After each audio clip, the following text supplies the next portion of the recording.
السلام علیکم ورحمۃ اللہ وبرکاتہ۔ Welcome to my channel. دریائے نیل گواہ ہے کہ ایک دن ایک بے بس سہمی ہوئی ماں اپنے بچے کو سینے سے لگائے اس کے کنارے آئی تھی۔ اس کے ہاتھ میں ایک لکڑی کا پالنا تھا۔ اس نے بچے کو کپڑے میں لپیٹ کر اس دریا کے حوالے کرنا تھا، کیونکہ یہی اس بچے کی زندگی کا واحد آسرا تھا۔ اس ماں کی کیا کیفیت ہوگی؟ سورۃ القصص آیت نمبر 7 میں آیا ہے،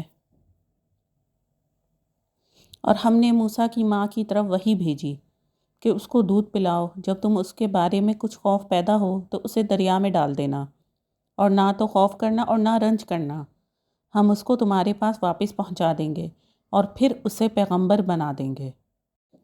میں کہتی ہوں بندگی کی معراج تھی جو ایک ماں نے پھر حکم خداوندی پر اپنا بچہ نیل کی موجوں کے حوالے کر دیا۔ اللہ رب العزت نے پھر اسے اس کے گھر میں شہزادوں کی طرح پالا، جس کے خوف سے اسے ماں نے دریا کے حوالے کیا تھا۔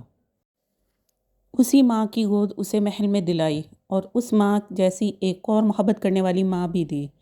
یقین اسی بندگی کا نام ہے۔ انسان بس کوشش کا ذمہ دار ہے۔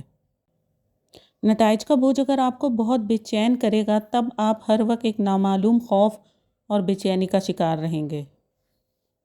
2019 کے ایک سروے میں دنیا بھر میں 300 ملین سے زیادہ انزائٹی کے مریض تھے، جن کو معلوم ہی نہیں تھا کہ وہ بیمار ہیں۔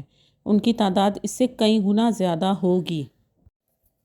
اس بے چینی اور نامعلوم خوف سے سکون کو واپس لانے کا سب سے بہترین راستہ اللہ رب العزت پر مکمل یقین ہے۔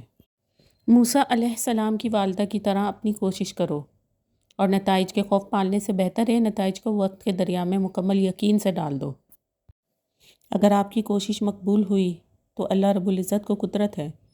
وہ فرعون کے گھر موسیٰ کی پرورش کر سکتا ہے، اسی طرح آپ کے مسائل کا حل بھی نکال لے گا۔ انشاءاللہ۔ جزاک اللہ خیر۔